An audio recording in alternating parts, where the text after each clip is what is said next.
कराची में वकीलन पारा पेट्रोलियम शंचगन में वाद खिलाफ एहतजाज कयो पियो आहे। वकीलन पारा सिंध हाई कोर्ट का प्रेस क्लब ताईं एहतजाजी रैली कढी मुज़ाहिरो कयो वियो।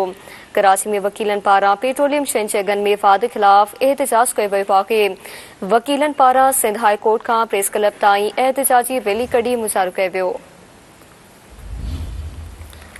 कराची में वकीलन पारा पेट्रोलियम शंचगन में वाद खिलाफ एहतजाज कयो पियो आहे। वकीलन पारा सिंध हाई कोर्ट का प्रेस क्लब ताईं एहतजाजी रैली कढी मुज़ाहिरो कयो वियो। कराची में वकीलन पारा पेट्रोलियम शंचगन में वाद खिलाफ एहतजाज कयो पियो आहे। अवां खे ॿुधायूं पिया त वकीलन पारा सिंध हाई कोर्ट का प्रेस क्लब ताईं एहतजाजी रैली कढी मुज़ाहिरो कयो वियो।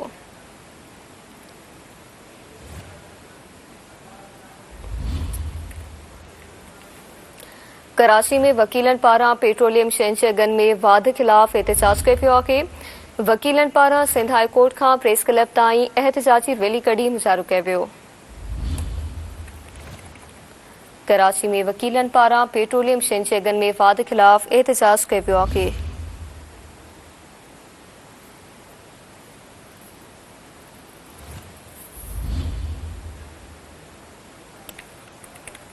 कराची में वकीलन पारा पेट्रोलियम शंचगन में वाद खिलाफ एहतजाज कयो पियो आहे। वकीलन पारा सिंध हाई कोर्ट का प्रेस क्लब ताईं एहतजाजी रैली कढी मुज़ाहिरो कयो वियो।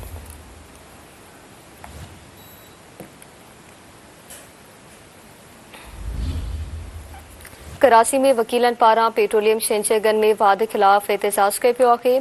वकीलन पारा सिंध हाई कोर्ट का प्रेस क्लब ताईं एहतजाजी रैली कढी मुज़ाहिरो कयो वियो।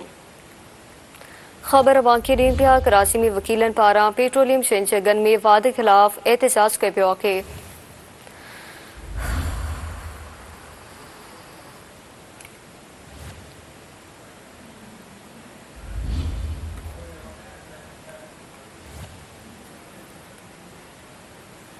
कराची में वकीलन पारा पेट्रोलियम शंचगन में वाद खिलाफ एहतजाज कयो पियो आहे।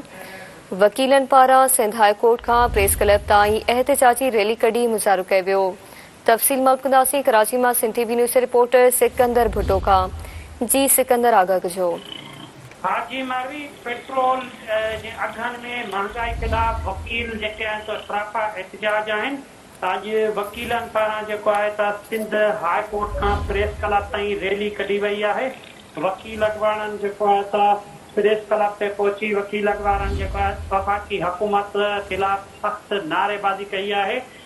वकील अॻवाननि अशरफ समो, रशीद राजड़, काज़िम मैसर, आकिब राजपर ऐं ॿियनि जेको आहे त वहाब भुट्टो, एरार भुट्टो ऐं ॿियनि चयो आहे त ही महांगाई जेके आहे त घाटे ट्रोड़ महांगाई आहे।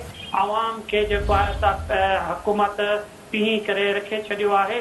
वकील अॻवाननि जो इहो बि चवणु आहे त जेके पेट्रोल जो अघु वधिया आहिनि उन्हनि सां जेके हारी आहिनि या जेके उन्हनि सां मुंसलिक जेके शयूं आहिनि, सब्जियूं, दालूं ऐं ॿिया जेके ग़रीब माण्हू वापराईंदा आहिनि उन्हनि शयुनि में घाटे ट्रोड़ महांगाई थी वई आहे। ऐं उन महांगाई में जेको आहे त एतिरो त हद वधी वई आहे जो माण्हू परेशान आहिनि। पाकिस्तान जी अवाम परेशान आहे। उन्हनि जो इहो बि चवणो त जंग लॻी आहे पर जंग जा असरात जेके आहिनि त पाकिस्तान ते अञा न आया आहिनि। जॾहिं त पाकिस्तान खे तेल बि जेको आहे त उहो मिली रहियो आहे ऐं तेल जूं शयूं बि जेके आहिनि त उहे मिली रहियूं आहिनि। उनजे बावजूदि पाकिस्तान जेको आहे त तेल में वाधारो करे ऐं ही जेको अवाम जे मथां बोझ विझी रही आहे उन ते असां सख़्तु एहतजाज करे रहिया आहियूं। वकील अॻवाननि जो इहो बि चवणु आहे त असांजो एहतजाज जारी रहंदो जेसि ताईं तेल जे अघनि जूं जेके शयूं आहिनि उहे ख़तमु न कयूं वेंदियूं। जी महिरबानी अवां जी सिकंदर, आगाह करण लाइ।